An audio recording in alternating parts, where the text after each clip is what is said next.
Bienvenue dans les vraies voix du foot. On est très heureux de vous retrouver en compagnie de ce quatuor qu'on adore, un peu comme 4 grands défenseurs, un peu comme étaient Thuram, Desailly, Blanc, Lissarassou. Ouais, l'anglais, Kouloulou. Bonsoir Guy Carlier, on a déjà entendu sa voix. Vous, c'est plutôt Laurent Blanc ou Desailly ou Thuram ou Lissarassou? Toi, pardon. Oui, Blanc. Blanc, Laurent Blanc, Seigneur. le président. Ouais, le président. Le président. Bah, la charnière Blanc. Desailly. Desailly. Toi, t'es plutôt Desailly, mon cher Emmanuel. Moi, je suis plutôt Marc Planus, qui a une sélection, mais une belle sélection. Ouais. Ça, c'est pour failloter avec Exactement. Maxime Sénat je suis en et pleine Quentin réconciliation. Frodon, les deux Bordelais. J'allais dire Marc Planus, mais du coup je serais Franck Jurietti. Papa Bichente Lissarassou qui a quand même porté le maillot Ouais, je girondin, suis pas non assez rapide pour être latéral. Ça, je le confirme. Nos meilleurs, je l'avais vu jouer, hein, c'est ça qui est très fort. Là, c'est vrai que par rapport à Bichente, il y aurait un problème. Et toi, Quentin, serait plutôt qui? Mais on va dire Lisa, je pense pas être assez rapide non plus, mais je pense que Lisa Razou me correspond bien. Bon, bah écoutez, moi je vais prendre le poste. Ce sera Barthez, puisque j'ai eu la chance de le voir débuter au TFC. Il y a un le point crâne, commun ça. capillaire évident. Ah bah ça revient au point commun Il prend tous les capillaire. défenseurs, mais il prend le gardien. Lui. Absolument. Et puis il est ariégeois, moi en partie Bigorre, des Hautes-Pyrénées. Donc les Pyrénées, ça crée des liens. Allez, au menu des vraies voix. On va commencer par la finale Portugal-Espagne sur l'édito de notre ami Guy Carlier. Et on vous pose cette question sur les réseaux sociaux. Le Portugal est-il la meilleure équipe d'Europe? Ça dit quoi, Quentin, en ce moment? Il est pour l'instant à 53%. On pense que oui sur les réseaux Eh sociaux. bien, écoutez, on aura avec nous Walter, un auditeur franco-portugais qui fait d'ailleurs de la radio dans le Limousin et qui nous fera même, comme d'habitude, certainement un petit commentaire dans la langue de Camões. On continuera avec l'équipe de France. Ah oui, Camões, c'est comme Molière pour Oui, le oui, français oui. de Shakespeare. Tout va bien. Continuez à parler de Camões. On J'ai est pas là, perdu ouais. mes feuilles. T'es tout seul, Philippe. Camões qui jouait ni au Sporting, ni à Benfica, ni à Botafogo, ni à Flamengo. Ensuite, on parlera de l'équipe de France. Après, on va dire cette phase finale de Ligue des Nations. Mi-figue, mi-raisin, défaite 5-4 contre l'Espagne, victoire 2-0, mais pas si probante que ça contre la Mannschaft, même si j'avoue que depuis 82, ça fait toujours du bien de battre les Allemands. On en débattra avec Jean-Philippe, supporter des Bleus. On parlera ensuite du Ballon d'Or. C'est l'édito de notre ami Emmanuel Galasso. Qui est-ce que vous voyez, tiens? Yamal, Dembélé ou quelqu'un d'autre? Qu'est-ce que ça dit, Quentin, sur les réseaux sociaux? Alors pour l'instant, je pense chauvinisme oblige. À 58%, on pense que Ousmane Dembélé mérite le Ballon d'Or cette saison. Absolument. Et ensuite, on parlera des transferts avec notre ami Alexandre Corboz. Alors déjà, le gros transfert du jour, c'est Cherki qui a signé pour 5 ans du côté des Citizens. Il y a beaucoup d'autres choses. Barcola serait une priorité du Bayern. Une piste chaude pour un défenseur central ukrainien au PSG. Ayson qui a signé au Real. C'est rien qu'aujourd'hui, on parle de Rashford à l'OM et également du prodige argentin Franco Mastantuono que le PSG voudra avoir, mais qui préfère le Real. Allez, c'est parti pour ces vraies voix du foot. Sud Radio, les vraies voix du foot. Et on écoute Et ton... concernant le retour de Léo Dubois et de Kurzawa, on n'a pas de nouvelles. Je suis déçu. On n'a pas d'infos dans ce domaine. Et on écoute ton édito. Oui, je vais vous parler évidemment de cette séquence internationale concernant la phase finale, on va dire, de la Ligue des Nations. Le plus important, si l'on fait le bilan de l'équipe de France dans cette phase finale, c'est pas le résultat de l'équipe, c'est pas la défaite contre l'Allemagne, la défaite contre l'Espagne, pardon, la victoire contre l'Allemagne. Il est difficile de tirer des enseignements définitifs sur le jeu de l'équipe de France. Une série de séquences, vous avez remarqué, avec évidemment l'écroulement de la défense contre l'Espagne, B, C, D contre l'Espagne, etc. Enfin, et puis des séquences séduisantes aussi. Enfin, donc je suis incapable de vous dire si, sur le plan du jeu, il y a matière à se rassurer ou des inquiétudes à avoir. Et étant entendu que la Ligue des Nations est une compétition en carton destinée à faire du fric les années où il n'y a ni euro ni mondial. Bon, évidemment, on n'a pas tiré, je vous le disais, d'enseignements sur la valeur de l'équipe de France, entre des Parisiens démotivés par leur triomphe en Champions League, une défense décimée, on l'a dit, qui nous a rendu ridicules face à l'Espagne, par une forme de hold-up aussi contre l'Allemagne, en tout cas sur la première mi-temps. Par contre, il y a des enseignements à tirer sur le plan extra-sportif, car on a senti comme un gros malaise dans l'équipe de France lors de cette séquence. Et je parle pas du terrain, je parle hors terrain. Ouais. On sent qu'il y a un problème en équipe de France, un manque de passion, des joueurs lassés, désintéressés, démobilisés, depuis que Deschamps a choisi le tout Mbappé. Vous vous souvenez, c'était l'époque du Capitana, ça a commencé par la retraite entre guillemets de Griezmann, etc. Les protestations plus ou moins cachées de Maignan pour le Capitana, enfin bon. Et puis la mauvaise passe de Mbappé. Je répète, dans tout ce que je dis là, il y a absolument rien sur le niveau du joueur qui est exceptionnel. C'est un joueur hors norme. Mais souvenez-vous de cette séquence quand il était moins bien, la Suède, etc. Il a décidé, il est capitaine, mais il a décidé de ne pas venir pendant 2 fois. Il a été se racheter sur les conseils de sa mère une conduite chez Mouloud Achour. C'était le gentil Mbappé qui était de retour et il est revenu, etc. Et le tout, Mbappé empoisonne l'équipe de France. Je dis, ça a commencé à ce moment-là. Et du coup, aujourd'hui, ça sent la fin de règne. Surtout, ce qui me préoccupe, c'est qu'on ne sait pas comment Deschamps va gérer le tout Mbappé face à ces joueurs démobilisés, face aux Parisiens qui là ont un peu lâché la bride, mais Manu va nous parler du Ballon d'Or. Ça a empoisonné et ça a exacerbé le tout Mbappé, puisque Deschamps a pris position plus ou moins pour Mbappé, et puis il a à contre-cœur pris position pour Dembélé, finalement. Donc on sent bien, en plus, ces 2 amis. Et ce Ballon d'Or, je ne sais pas ce que va dire Emmanuel, ce Ballon d'Or m'énerve parce que c'est quelque chose d'individuel. On est dans un sport collectif et ça sublime l'ego de mecs qui sont immatures sur ce plan-là. Bref, tout ça pour vous dire que je suis inquiet pour l'avenir de l'équipe de France. Je trouve que Deschamps, sur le plan de sa responsabilité sur ces 2 matchs, a commis de grosses erreurs en ne faisant pas travailler cette défense bis. Je sais pas, tu fais des heures supplémentaires. Tu dis, il y a Yamal, Nico Williams en face, on met en place une stratégie, on demande à 2 paumés au milieu du terrain, Rabiot, Koné, de se replier, ou on met un 3e milieu de terrain pour densifier le milieu. On s'organise. Non, on les envoie. Donc on s'est foutu de la gueule de l'anglais, de tout ça. Mais quand même, il y a une responsabilité terrible sur le plan collectif. Et quand, avant le match pour la 3e place contre l'Allemagne, Deschamps ose dire ce match, on est bien obligé de le jouer. Je trouve que c'est scandaleux de la part d'un sélectionneur de démotiver ou en tout cas, même ne serait-ce que pour les gens qui aiment le foot, qui aiment l'équipe de France, c'est qui font pas la sieste le dimanche à 15h pour alors voilà, tout ça est une injure faite à l'équipe de France, une injure faite à ceux qui aiment le foot, une injure faite au pays et aux joueurs sélectionnés. Et on va reparler dans quelques minutes de l'équipe de France et un tout petit peu plus tard du Ballon d'Or. Ce sera d'ailleurs l'édito de Guy. On a avec nous un auditeur qu'on aime beaucoup, auditeur franco-portugais, Walter. Boa noite, Walter. Boa noite, grande équipe sous. Bonsoir, Walter. Toujours en forme. Alors, il y a le sondage, Quentin, que les auditeurs pensent que le Portugal est la meilleure équipe d'Europe. Pas de beaucoup, mais oui. Absolument, à 52%, on pense sur Sud Radio que le Portugal est la meilleure équipe d'Europe. Alors, Walter, 3e titre pour le Portugal en 9 ans, Euro 2016, ça rappelle de mauvais souvenirs aux Français. Ligue des Nations 2019 et évidemment 2025. Comment expliquer de tels résultats pour un pays dont la population est moindre que celle de la seule Île-de-France ?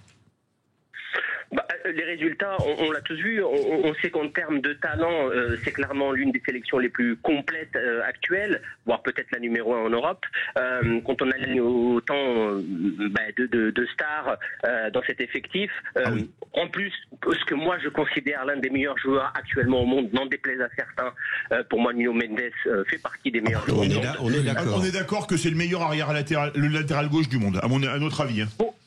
Voilà, moi je pense que il doit faire partie du meilleur joueur. Si c'est pas le meilleur joueur du monde, il est dans le top 3. En tout cas, à mon avis, et ça en dit long sur le niveau. Mais attention, parce que des fois sur le papier, il faut faire attention. C'est pas tout le temps suffisant. On l'a vu lors des autres compétitions avec le Portugal. On a fait des phases demi-finales, des quarts de finale, mais c'est vrai que on n'avait jamais été au bout. C'est vrai que sur ces dernières compétitions, on a la chance, comme hier soir, de s'imposer et d'aller au bout de cette compétition. Mais attention, je continue à le dire, peut-être que le Portugal actuellement est le numéro 1 en Europe, mais il faut faire attention quand même à l'équipe de France, à l'équipe espagnole, qui ont quand même des atouts à faire valoir, qui sont physiques et très techniques. Donc là-dessus, il faut faire aussi attention. Donc pour moi, le Portugal est dans le top, on est d'accord. Peut-être le plus complet aussi, mais il doit encore confirmer en gagnant des grandes compétitions, comme peut-être la Coupe du Monde un jour. Prochaine Coupe du Monde. Par exemple. Exactement. Alors c'est l'équipe qui a gagné le dernier trophée, en l'occurrence la Ligue des Nations. Donc si on fait une photographie à l'instant T, c'est la meilleure équipe. Maintenant, je pense que l'Espagne est au-dessus du Portugal. Là, il se trouve qu'ils sont perdus face au Portugal, mais pour moi, en termes de potentiel collectif et de force collective, l'Espagne est au-dessus. Mais c'est intéressant si on fait un petit peu l'analogie avec le PSG. Le Portugal Saint-Germain. Non, je pense à Inter Barcelone. On a l'impression finalement que l'Espagne a les mêmes limites que le Barça, à savoir un équilibre collectif avec le ballon et des difficultés dans les transitions et vraiment les phases purement défensives. Et le Portugal, j'avais fait un parallèle avec l'Inter, ça fait partie de ces équipes qui sait optimiser vraiment qui c'est des tueurs, quoi. C'est des tueurs, et Ronaldo, c'est l'exemple même à 40 ans avec la condition physique qui lui reste. Il arrive vraiment à optimiser chacun de ses déplacements, chacun de ses choix, chacune de ses passes. Après voilà, c'est dans un an la Coupe du Monde. La question de Ronaldo pour moi va être centrale parce que c'est un gros débat au Portugal sur la place qu'il occupe et il est très contesté. Une Coupe du Monde. Il est très contesté, donc je mettrai pas le Portugal en favori pour cette Coupe du Monde, mais ce qui est sûr c'est que le trophée est là et ils l'ont volé à personne. Guy, oui, tu aimes bien la question intéressante que tu posais à laquelle personne n'a répondu, c'est comment expliquer ces résultats pour un pays dont la population est moindre que celle de l'Île-de-France. Donc j'aurais aimé que Walter y répondre. C'est vrai que le Portugal a une puissance sportive disproportionnée par rapport à sa taille démographique, un peu comme la Belgique dans les années 70. Moi, je pense que c'est lié à une culture footballistique enraciné. C'est un pays de football. On n'a pas ça en France. Les mômes naissent. Il y a d'autres pays comme ça. Hein. L'Espagne, justement, l'Italie, où les mômes naissent avec un ballon au pied. Et puis voilà. Et puis surtout, je pense que il y a chez les Portugais une culture d'un type de footballeur qui est lié à sa morphologie. C'est pas du tout. C'est sûr que c'est pas les Allemands des années 80 avec Roubaix, ce qu'on appelle c'est ce que je ne sais plus quel journaliste de l'équipe qui était très con avait dit en début de saison, le PSG ne peut pas avoir des prétentions européennes avec un milieu constitué de joueurs d'évitement. Les joueurs d'évitement, il parlait de João Neves et de Vitinha, c'est-à-dire des petits joueurs. Iniesta, Xavi, c'était des joueurs d'évitement, ils n'étaient pas nuls quand même aux dernières nouvelles. Mais non, justement.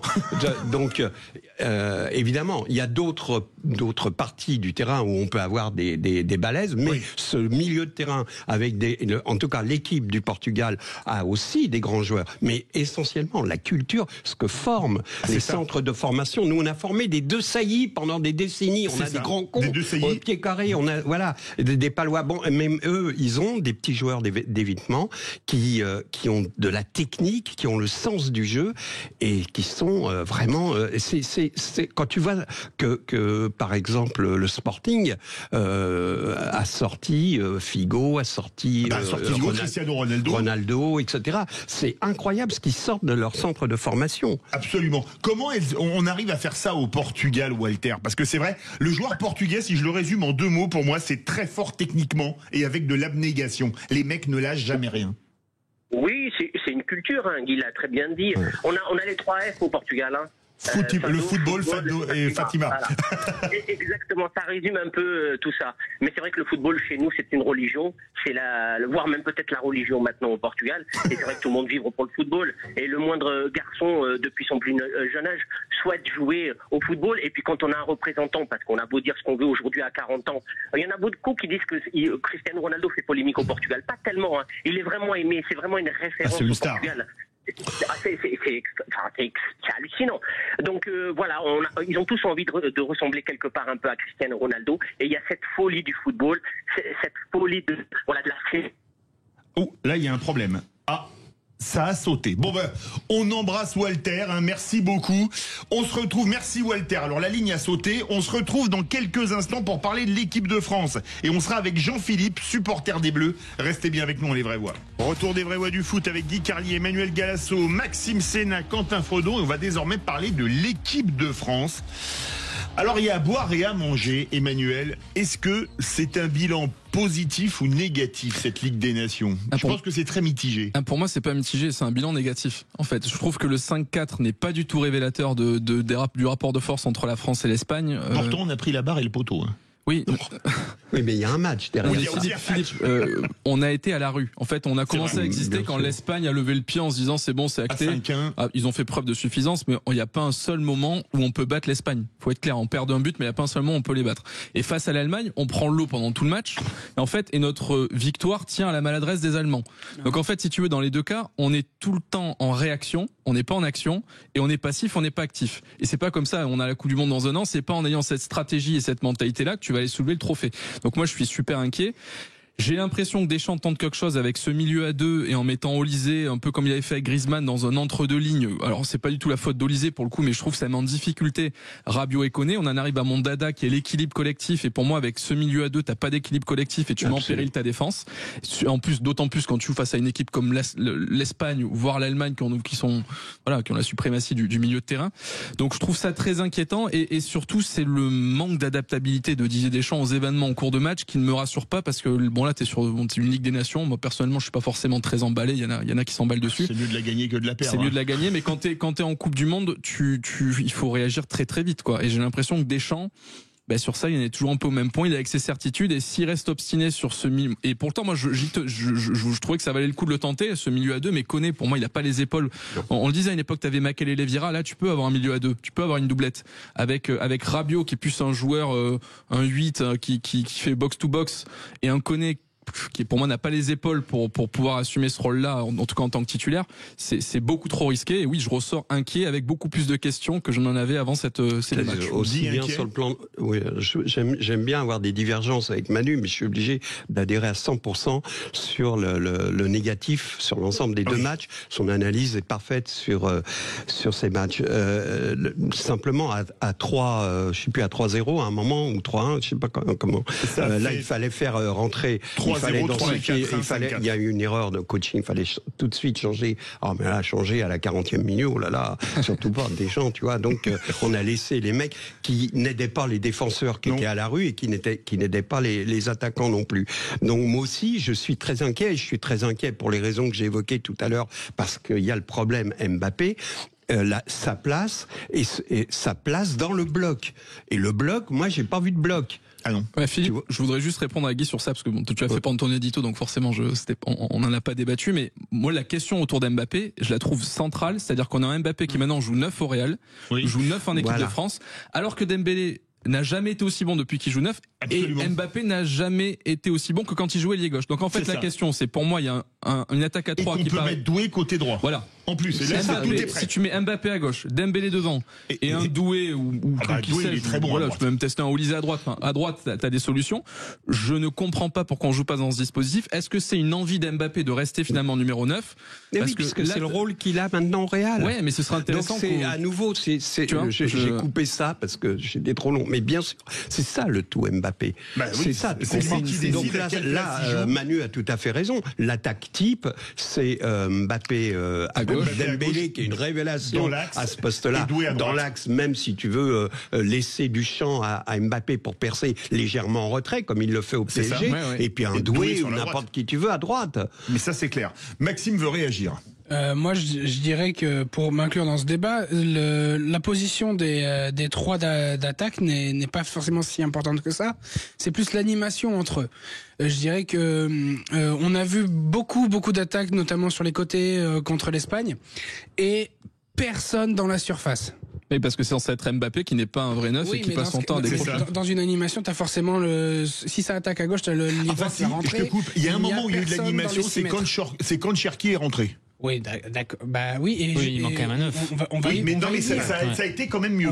On va y venir, mais avec la rentrée de Cherki, forcément, il y a eu beaucoup de mieux. Il a lié le jeu l'équipe de France. Et moi, je pense qu'il faut plus le sortir du 11. On en redébattra peut-être plus tard. Oui, on va reparler de Cherki parce que il a fait effectivement. Il a gagné sa place. Non, il a fait un quart d'heure magnifique, extraordinaire, mais jusqu'à présent. Et d'ailleurs, ça m'étonne. Il y a un problème dont on va débattre tout à l'heure. Là, il arrive pour remplacer De Bruyne à City. Oui. Et c'est là qu'on va voir si Guardiola fait ça, c'est qu'il y croit. Oui. Tu te rends compte? C'est-à-dire un mec qui n'a jamais... Moi, j'ai pas de match référence de Cherki à Lyon. Il avait complet. J'ai vu des séquences de joueurs extraordinaires. En équipe de France, c'est pareil. Je n'ai pas vu un match référence en équipe de France de Cherki. Et en Angleterre, c'est autre chose. Hein. Et donc là, il s'en va comme meneur de jeu je pour pense remplacer ce qu'il De veut Bruyne. faire. Il veut faire avec Cherki ce qu'il a fait avec Bernardo Silva. Exactement. Moi, je pensais même ce qu'il a fait avec De Bruyne, qui était là juste, qui était là avant qu'il arrive. Voilà. Et il était là avant Guardiola, De Bruyne. Et juste pour répondre à Maxime sur la question Mbappé, j'insiste là-dessus parce que je pense que c'est pas une question d'animation. Je pense qu'aujourd'hui, s'il met Mbappé en neuf, c'est parce qu'il ne croit pas en son implication défensive et qu'il a besoin que les deux ailiers défendent.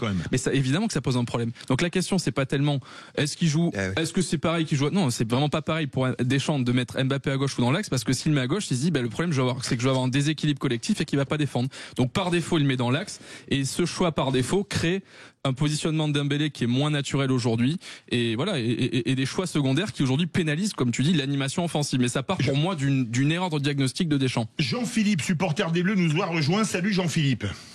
Salut. Est-ce que tu es aussi inquiet que Guy et Emmanuel et Maxime et même Quentin concernant l'équipe de France? Absolument. Non, je suis pas inquiet. Moi, le seul truc qui m'inquiète, c'est Mbappé.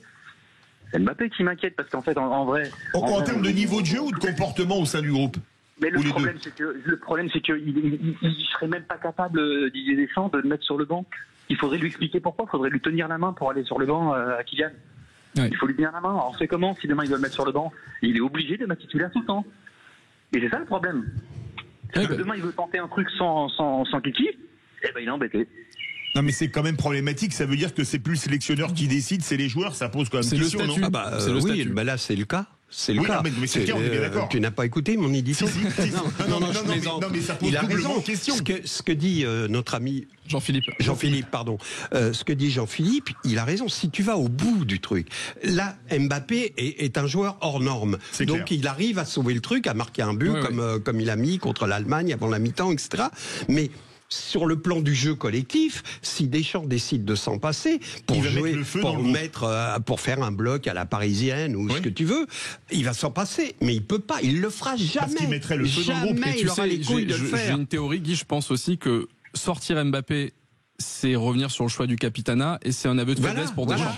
Donc en fait là l'histoire du capitanat reviendrait. Donc pour moi il se mettra en difficulté dans ce qui est sa priorité, qui est sa com auprès des médias. Donc en fait garder Mbappé, c'est assurer la paix sociale pour lui et malheureusement c'est au détriment du collectif. Jean-Philippe, toi qui suis les Bleus un peu partout en Europe et même peut-être dans le monde, pour toi, c'est quoi le gros chantier? Parce qu'on ose espérer qu'on va quand même se qualifier pour la Coupe du Monde en Amérique du Nord. Pour toi, c'est quoi le gros chantier? Le chantier, c'est déjà la défense. Ah, c'est clair. Là, on a quand même pas mal d'absents. On avait Koundé qui était blessé, on avait Upamecano, on est sûr que c'était un peu l'hécatombe. Mais tu les fais revenir les 3 ou 4 qui étaient blessés sur ce rassemblement-là, je vois pas où est le problème en défense. Non, je suis d'accord. Non, actuellement, juste, effectivement, on est d'accord que Koundé, c'est à droite. Il faudra quand même décider à un moment. Moi, je suis un partisan de Digne parce que je le trouve toujours très sérieux, très rigoureux, très juste dans ses montées. Il est pas bling bling, je trouve très sérieux, très appliqué. Donc je mettrais Digne. Et pour moi, Saliba avec Upamecano. Je vois pas pourquoi on s'est privé de Pavard sur ce rassemblement. Il a fait aucune minute. Je trouve ça dommage. Quand tu vois que la défense prend l'eau contre l'Espagne, tu lui laisses même pas une chance de se refaire à droite. Parce que la défense de l'Inter avait pris l'eau contre le PSG. En tout cas, sur le fond, Maxime a raison. Le chantier, c'est pas la défense, c'est le milieu. C'est le milieu, évidemment. Bien sûr. Tu passes pas d'une Coupe du Monde avec Pogba, Kanté, Griezmann, etc. Et surtout là, la question du milieu, au-delà du choix des hommes, c'est le choix du dispositif. Est-ce que tu joues à 2 ou à 3? C'est que le chantier, il est vraiment du sol au plafond sur le milieu de terrain. Allez, merci. Oui, Jean-Philippe, un mot rapidement, très rapide. Non, je suis pas d'accord. Je pense que Rabiot, c'est clair que c'est Rabiot. Voilà. Moi, je pense qu'il y a des joueurs qui n'ont rien à faire là. Je trouve que Guendouzi, à ce niveau-là... oui, bien sûr. D'accord. Tu mets qui au milieu, Jean-Philippe, alors si c'est évident pour toi? Si c'est évident pour moi, je mets Rabiot, je mets Cherki en pointe haute. Oui. Et la question, c'est qui accompagne Rabiot. Il y a quand même une question. Oui. Non mais vraie question, question. Il faut absolument qu'on fasse la pub. Merci beaucoup Jean-Philippe. Tout de suite, on va parler du Ballon d'Or et ça va d'ailleurs être l'édito de notre ami Emmanuel Galasso. Restez bien avec nous dans les vraies voix du foot. Retour des vraies voix avec Guy Carlier, Emmanuel Galasso, Maxime Sénac, Quentin Fredon. On va parler du Ballon d'Or et c'est ton édito Emmanuel. Et quel est ton favori pour ce Ballon d'Or ? Alors avant de me prononcer sur le favori pour le Ballon d'Or, petit rappel quand même des modalités de vote. C'est 100 journalistes qui représentent les 100 premiers pays au classement FIFA qui vont voter en se basant sur 3 critères. D'abord les performances individuelles, les trophées collectifs et le fair play. Et là depuis quelques jours, quelques semaines, il y a 2 noms qui ressortent avec insistance, Lamine Yamal et Ousmane Dembélé. Et franchement, si on s'en tient aux 3 critères que je viens de donner, je pense qu'il n'y a pas trop de suspense. C'est Ousmane Dembélé qui devrait gagner le Ballon d'Or. Il a tout gagné avec Paris en termes de trophées. Il a gagné la Ligue des Champions, qui est le trophée majeur. Et il est même présent en termes de stats. Si on additionne buts et passes décisives, il en est à 48 contre 43 pour Lamine Yamal. Mais le Ballon d'Or n'est pas là pour récompenser le meilleur joueur du monde. Pour moi, il est là pour récompenser le meilleur joueur de l'équipe la plus dominante. Parce que si tu devais donner le Ballon d'Or au meilleur joueur du monde, pour moi, il n'y a aucun débat, ce serait pour Lamine Yamal. Je le donnerai tout de suite à Lamine Yamal. Yamal, pour moi, c'est le joueur frisson, c'est le joueur pour lequel tu mets le réveil la nuit pour voir le match, c'est le joueur pour qui t'as le sourire au moment de payer ta place. Mais bon, vous l'avez compris, le foot aujourd'hui, c'est pas les émotions qui sont primées au moment du Ballon d'Or, c'est le pragmatisme, celui des chiffres. Donc j'ai peu de doutes sur le fait que ce soit Ousmane Dembélé. Je m'en réjouis d'ailleurs, c'est un footballeur français, donc au-delà du coup joueur frisson qu'est Yamal, je suis quand même content que ce soit Dembélé qui le gagne. Et on aura la réponse le 22 septembre à Paris pour voir qui est le lauréat de ce fameux Ballon d'Or. Guy. Je suis d'accord avec lui, sauf sur le côté... Il regrette que ce soit pas individualisé et que non, parce que c'est le joueur de l'équipe dominante, mais faisant partie d'un collectif. Le foot, c'est un sport collectif. Oui. Si tu mets à ce moment-là, tu peux même presque justifier la présence de Mbappé, qui est dans une équipe du Real.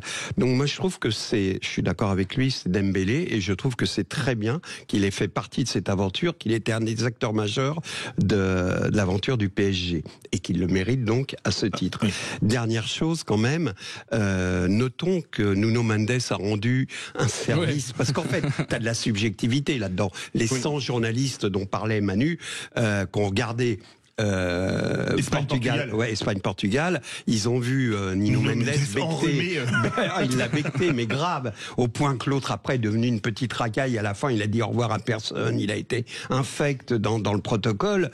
Ça veut dire qu'il était vexé, il est jeune, on lui pardonne. Mais ce que je veux dire, c'est que cette image-là, même si elle ne doit pas entrer en ligne de compte pour le Ballon d'Or, elle reste gravée dans l'esprit de ceux qui votent. Alors, je voudrais prendre ton contre-pied, Emmanuel. Je t'en prie. Tu permets. Moi, je dis que c'est pas toujours l'équipe qui domine qui a le Ballon d'Or, parce que je vais prendre sur les 4 dernières Coupes du Monde, à part 2022 où c'est Messi. En 2018, c'est pas un Français qui a le Ballon d'Or, c'est Modric, alors que la France avait été championne du monde. En 2014, c'est pas un Allemand qui a le Ballon d'Or, alors qu'un Allemand l'aurait mérité. Et alors pour moi, le pire scandale, c'est 2010, où pour moi, c'était Snyder, Xavi ou Iniesta qui avait été vainqueur et finaliste de la Coupe du Monde, qui aurait dû l'avoir, mais on a toujours eu Ronaldo, Messi, Ronaldo depuis 15 ans. Est-ce que ça, c'est pas une question qui se pose aussi? Alors, je vais prendre une année de Coupe du Monde cette année. Non, mais quand il dit que c'est toujours une équipe qui domine. Quand une équipe gagne la Coupe du Monde, c'est un atout quand même. En une année de Coupe du Monde, le critère numéro 1, le numéro 1, c'est la Coupe du Monde, et en 2, la Ligue des Champions. En 2018, Modric est finaliste de la Coupe du Monde, il gagne la Ligue des Champions avec le Real. Vrai. Pour moi, logique qu'il ait le Ballon d'Or. En 2014, si je dis pas de bêtises, c'est Cristiano Ronaldo qui le gagne, donc c'est pas un joueur allemand. Cristiano gagne la fameuse décima avec le Real, il gagne la Ligue des Champions, et pour moi, on en revient à ce que disait. Le Portugal fait un fiasco à la Coupe du Monde 2014. T'as tout à fait raison, mais pour moi, il y a pas un joueur allemand qui sort du collectif, et c'est une équipe extraordinaire, mais il y a pas un joueur qui sort du lot. Et là où t'as raison, c'est pour 2010, et je vais même t'en rajouter un, c'est 2013 quand Ronaldo le gagne à la place de Ribéry. Un scandale. Et je te réponds sur ça. Pour moi, c'est les 2 meilleurs contre-exemples. 2010 où Messi qui ne gagne ni la Coupe du Monde ni la Ligue des Champions. Et que l'Argentine fait pas une bonne Coupe du Monde. Exactement. Et t'as Xavi et Iniesta qui sont sur le podium, et Schneider n'est que 4e. Et en 2013 où il y a Ribéry qui rafle tout avec le Bayern, et c'est Cristiano qui le gagne parce qu'il a mis cette année-là 69 buts. Donc là, on valorise en effet le nombre de buts marqués sur une saison. Et que Blatter décale même le temps des votes pour être sûr que ce soit pas Ribéry qui le gagne. Moi, je suis d'accord avec ça, mais sur le principe, en tout cas, des critères pris en compte pour les votes, c'est logique. Je répète, compte tenu que le foot est un sport collectif, que le mec ait été un artisan d'un succès dans un tournoi majeur de l'équipe dominante. Il est évident qu'il y a des pays comme le Portugal, à part l'Euro 2016 et ce but de Eder qu'on a encore là. À travers de la gorge en prolongation. Le Portugal n'est pas un habitué n'est pas un vainqueur de grands tournois, n'est pas un habitué des victoires en grands tournois. Donc, évidemment, Ronaldo fait figure d'exception. C'est normal qu'il y ait des exceptions. Mais sur le principe, c'est ça. Ça doit être lié aussi à l'équipe. Tu veux réagir, Quentin ? Mais je trouve qu'on oublie trop souvent quelqu'un ces dernières semaines, c'est Rafinha quand même. Il finit meilleur buteur de Ligue des Champions, meilleur passeur, meilleur joueur de la saison en Liga. C'est certainement le meilleur joueur sur toute la saison du Barça. Et on l'oublie trop dans le débat. Enfin, je pense que si c'était Rafinha, je le prendrais mal. Parce que sincèrement, Rafinha, pour regarder, parce que j'aime beaucoup regarder le Barça sans être supporter, mais il disparaît. Il y a des matchs où Rafinha disparaît totalement, là où Yamal ne disparaît jamais. Et Yamal, pour ça que je parle au-delà des stats, il y a les stats qui sont une chose, mais Yamal, c'est un joueur qui à chaque prise de balle te fait des différences, qui n'aboutissent pas toujours sur une passe D ou un but. Mais Yamal, c'est le playmaker, c'est le joueur qui te fait basculer un match, qui te fait jouer l'équipe adverse de manière différente. Rafinha, il fait la meilleure saison de sa vie. Objectivement, quand on le voyait à Rennes, on pouvait pas imaginer une seule seconde qu'il atteindrait ce niveau. Mais sur une continuité d'une saison, il y a les stats qui sont une chose, mais pour moi, c'est pas le meilleur joueur du Barça, et même je mettrais Pedri devant lui au Barça, tu vois. Okay. Donc quand t'es le 3e meilleur joueur du Barça, tu peux pas être le meilleur joueur du monde. Je voudrais revenir sur ton édito, Guy, quand tu dis je comprends pas ces décisions, ces titres individuels quand c'est un sport collectif. Moi, je vais prendre 2 exemples. Hakimi, Nuno Mendes. Latéraux extraordinaires et qui marquent des buts en plus. Hakimi a même marqué en finale de Ligue des Champions. J'ai rarement vu des latéraux marquer autant dans le jeu. Je parle pas des coups de pied arrêtés comme Roberto Carlos. Mais ça, à mon avis, ça va changer. C'est une histoire de culture. Mais comment expliquer et ça va changer. Dans quelques années, je suis sûr qu'un Hakimi, un Mendes, pourrait être Ballon d'Or. Bien sûr. Vous pensez que ça pourrait être des candidats dignes de ce nom? Parce que pour moi, ils auraient largement le niveau par rapport tant à Dembélé qu'à Yamal. Tu sais, ils ont, pour moi, en partie répondu à ça. Ils font le 11 mondial. En fait, ils font le 11 meilleurs joueurs du monde à chaque poste, donc je pense quasiment dans la Ligue des Champions, ils étaient déjà dans le 11 type. Donc tu retrouveras à coup sûr Hakimi et Nuno Mendes dans l'équipe type de cette année mondiale. Donc pour moi, en fait, ce 11 mondial, c'est un petit peu la réponse au Ballon d'Or individuel que certains souhaiteraient. Mais au final, le joueur pour lequel tu vas voter, c'est le meilleur joueur du monde, et qu'on le déplore ou pas, c'est rarement le gardien, le défenseur ou les latéraux qui sont vus comme les joueurs qui font basculer un match. Un seul gardien qui a gagné, c'est en 63, Yachine. Et les défenseurs, il y a eu Beckenbauer 2 fois, Cannavaro 1 fois et Zammer 1 fois. Et ça reste des exceptions, quoi. Oui. Ouais. Juste pour en revenir sur ce que disait Quentin sur Rafinha, c'est une réflexion juste. Ce gars est sous-coté, c'est évident. Vrai. Mais comme tu dis, il y a des matchs où et puis d'abord, il est comment dirais-je, il se vend moins que les autres. C'est-à-dire que quand tu vois Yamal, c'est un extraterrestre. Tu dis qu'est-ce qu'il va faire. Alors que Rafinha est plus un joueur pour l'équipe qui est là, qui fait des différences, tu vois, mais qui est moins spectaculaire, moins glamour, moins sexy, je dirais, que Rafinha. Et parce qu'il y a aussi un storytelling. Que Yamal. Il y a un storytelling dans le football en général et pour le Ballon d'Or. Et quand Messi est parti du Barça, alors on nous avait vendu Ansu Fati. Vous vous rappelez à l'époque, Ansu Fati qui s'est blessé, qui maintenant risque d'aller à Monaco, donc il a une carrière malheureusement qui n'est pas celle qu'il aurait dû avoir. Et ensuite, il y a ce fameux Lamine Yamal qui a débarqué. Et dans le cœur du Barça, il manquait ce joueur, ce nouveau Messi. Donc en effet, t'as raison, Guy. L'histoire vendue autour de Yamal est beaucoup plus vendeuse. Déjà pour le Barça et pour l'image de marque du Barça, et au moment d'arriver au Ballon d'Or, évidemment qu'un Yamal a plus la cote auprès des médias qu'un Rafinha. Bien sûr. Ça dit quoi en termes de sondage sur qui, de Yamal ou de Dembélé? Eh bien, nos auditeurs sur Twitter, à 58%, ils pensent qu'Ousmane Dembélé devrait remporter le Ballon d'Or cette saison. 58% Dembélé. Pour vous, donc, c'est un Dembélé, 2 Yamal ou un Yamal, 2 Dembélé. Qui est-ce que vous verriez pour la 3e place? Je sais pas, il a fini soulier d'or. Kylian Mbappé. Ça vous paraît plausible ou pas? Ben là, on continue sur le même chemin. Mbappé, mais je pose la question. Non, mais on te répond. Entre Mbappé et Rafinha, tu voterais pour qui? En fait, si tu veux, Mbappé, pour moi, il a réussi sa saison à titre individuel, mais il n'a pas réussi dans sa saison à porter le collectif qu'est le Real. Et on en revient à ce que disait. Le Ballon d'Or, c'est pas le soulier d'or. Oui, voilà. Soulier d'or, c'est meilleur buteur. Le soulier d'or a récompensé Mbappé. Oui, là, c'est les chiffres. Donc il a eu sa récompense, et le soulier d'or. Est-ce que voilà, maintenant Mbappé n'a pas gagné de titre majeur. Donc pour moi, je le mets ni dans la catégorie d'un Dembélé qui a tout gagné et qui a des stats, qui a de bonnes stats, et ni de Lamine Yamal qui a su faire basculer, notamment en Ligue des Champions, des matchs du Barça, ce que Mbappé n'a pas réussi à faire. Mais on en revient à la même chose. Là, toute la presse madrilène, Florentino et tout, ils font une propagande incroyable autour de la Coupe du Monde des clubs en disant c'est peut-être là que ça va se jouer parce qu'ils ont tout intérêt à vendre Mbappé. Donc chaque club prêche un peu pour sa paroisse. C'est là que ça va se jouer finalement définitivement la Ligue, la championnat du monde des clubs. Imaginons par exemple que le Barça le gagne avec un énorme Yamal ou j'y crois pas. Ou un énorme Dembélé pour le Paris Saint-Germain, et là la différence se ferait définitivement là. Le Barça la joue pas, je crois. Ah, le Barça joue pas. T'as raison, j'ai dit une connerie. T'as raison. Non, c'est pour ça qu'ils disent que par exemple un joueur qui ferait Mbappé, qui serait le grand Mbappé type 2018 par rapport à Dembélé, tu veux dire? Voilà. Imaginons Dembélé qui est blessé une fois de plus, hein, donc Dembélé n'est pas là, le Barça absolument. Ne joue pas, donc en fait il y a que Mbappé, il peut rattraper qui fait un truc stratosphérique, ça pourrait changer les choses ou pas? Non, je pense pas. Tu penses pas? Ou alors, pour toi, c'est la compétition un triplé en finale. On sait pas. Le problème, c'est qu'on sait pas ce que on connaît pas cette compétition. Voilà, on connaît pas cette compétition. On sait pas ce qu'elle vaut. On arrive avec des joueurs en fin de saison fatigués, épuisés, qui sont préoccupés par leurs transferts. Tous, t'as vu, il y a les transferts qui se font vite avant pour mettre les gars dans les conditions. Mais c'est difficile.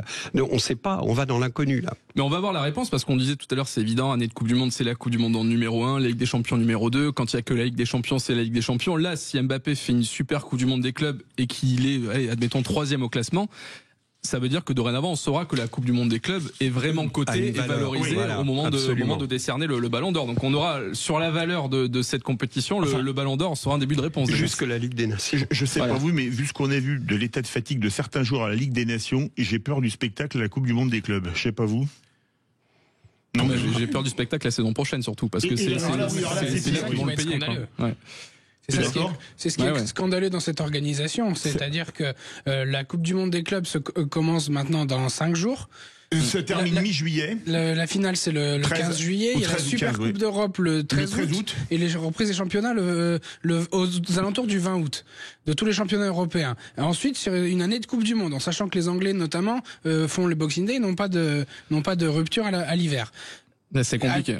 Comment vont arriver les joueurs internationaux à la Coupe du Monde 2026 Et surtout, ça vous fait peur? Je pense que dans la première partie, cette fameuse première partie, avant le mois de février, des championnats nationaux, ça va tourner évidemment.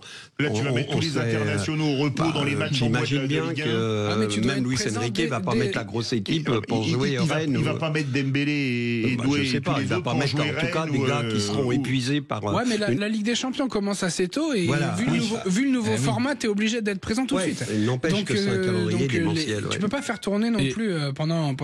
Même si, rappelons, tu peux faire une très mauvaise première phase de Ligue des Champions et la gagner à la fin. C'est quand même risqué, mais mais en championnat national, tu peux faire tourner. C'est déjà ça de gagner. C'est vrai. Mais à une époque, quand même, faut se rappeler, tu avais 3 semaines de vacances pour les joueurs, 1 mois de prépa. C'est ça. On parle de l'Antiquité là. Les profs, 3 mois les profs, feignasses.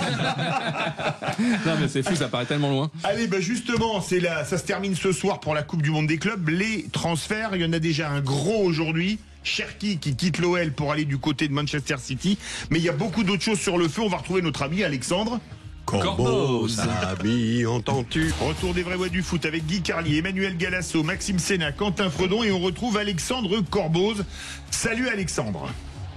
Bonsoir à tous. Bonsoir Alexandre. Alors c'est l'info du jour. Il est parti pour 5 ans, c'est ton club de cœur. L'OL perd donc Cherki et c'est les Citizens qu'il récupère.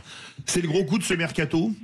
Alors ça vient d'être officialisé il y a quelques minutes. Oui. Donc on a le montant, 36,5 millions d'euros, plus 6 millions d'euros de bonus sur le dossier, donc 4 facilement atteignables pour l'OL. Donc on peut dire pour un joueur à 1 an de la fin de son contrat que l'OL était prêt à vendre 15 millions d'euros encore l'été dernier à Fulham, rappelons-le. C'est un très bon coup pour le joueur aussi. Pour le joueur, c'est une superbe opportunité parce qu'aux côtés d'Erling Haaland, il va se régaler. Dans une équipe qui, en plus de Manchester City, a fait flamber ce premier mercato spécial mondial des clubs parce que c'est le club qui a été le plus actif avec 3 recrues. Parce que si Cherki arrive, il y a aussi Tijani Reijnders du Milan AC pour 70 millions et Ryan Aït-Nouri de Wolverhampton. Donc ça fait quand même de très très belles arrivées pour un Manchester City qui se reconstruit avant le mondial des clubs et qui pour le coup a lancé un premier signal sur ce mercato. Eux, ils sont prêts déjà pour la saison prochaine. Est-ce que ça sera suffisant pour sauver l'OL de la relégation administrative, ces 40 millions? Non, mais c'est une vraie question. C'est le Bordelais qui chambre Lyonnais, là, c'est pour ça. Non, mais c'est vrai. Ils vont passer à la DNCG, là. Oui. Ça va changer quelque chose?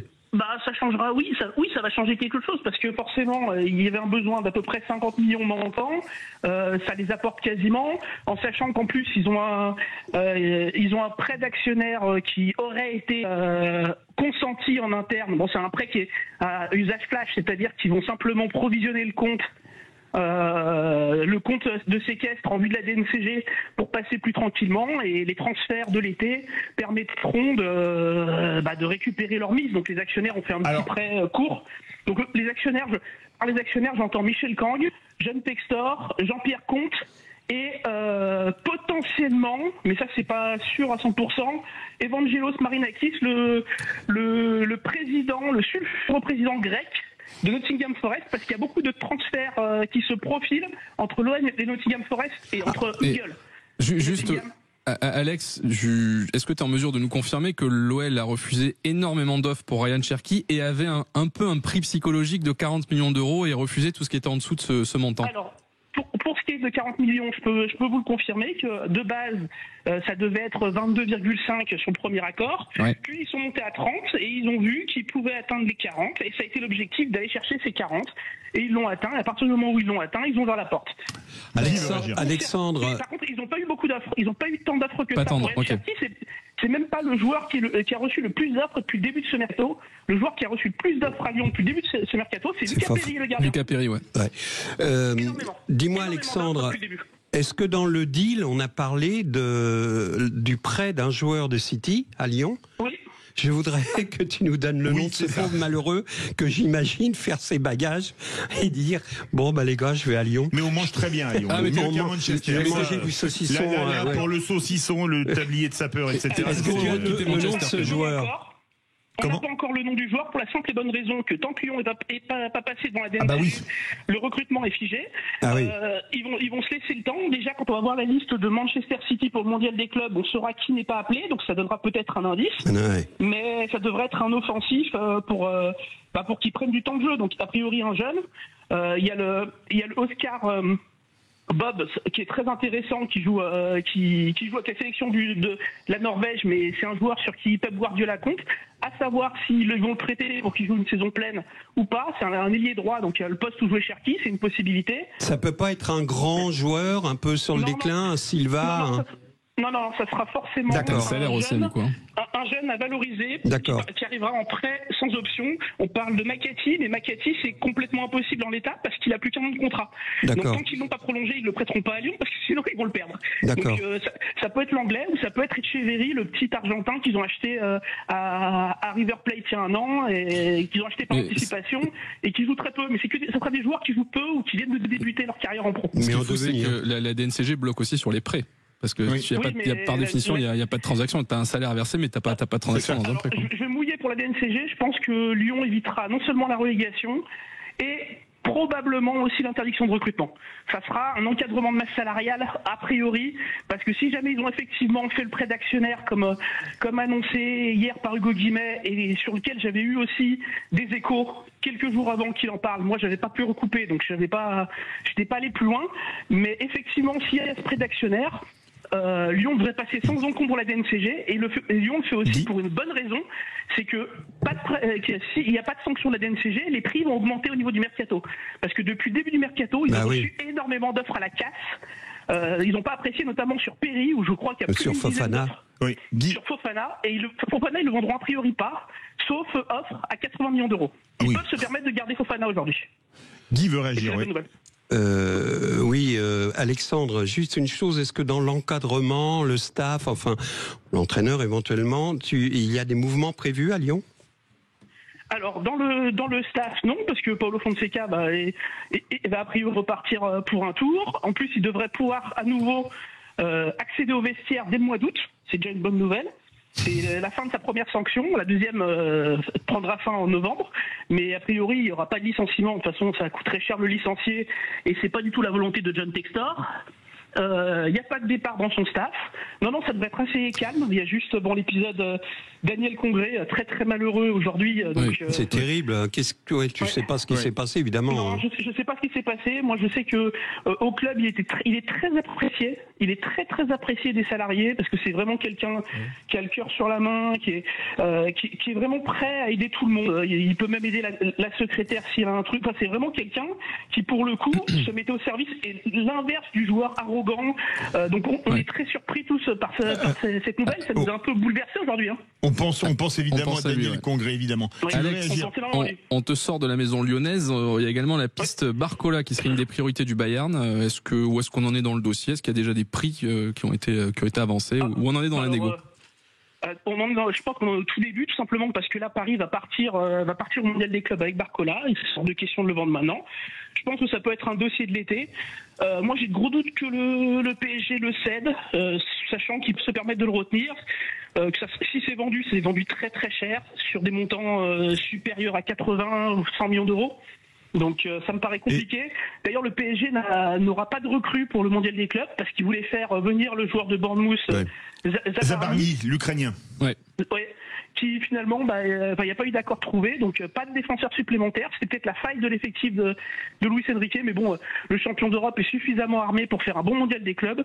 Et moi, je suis pas persuadé que Barcola quitte Paris, où il est bien, même s'il n'est pas titulaire indiscutable. Oui, c'est ça le problème. Ouais. Alors, il y a une rumeur Rashford à l'OM. Est-ce de l'info, est-ce de l'intox? Ah cette rumeur était déjà là l'hiver dernier. Donc, oui. Mais ça revient. C'est un serpent de mer. Moi, je pense que l'OM est plus partant pour faire des Mathis Sablin ou des Facundo Medina, plutôt chercher vers des joueurs Ligue 1, voire Noah Lang. Noah Lang a clairement laissé entendre. Oui, le joueur du PSV, ouais.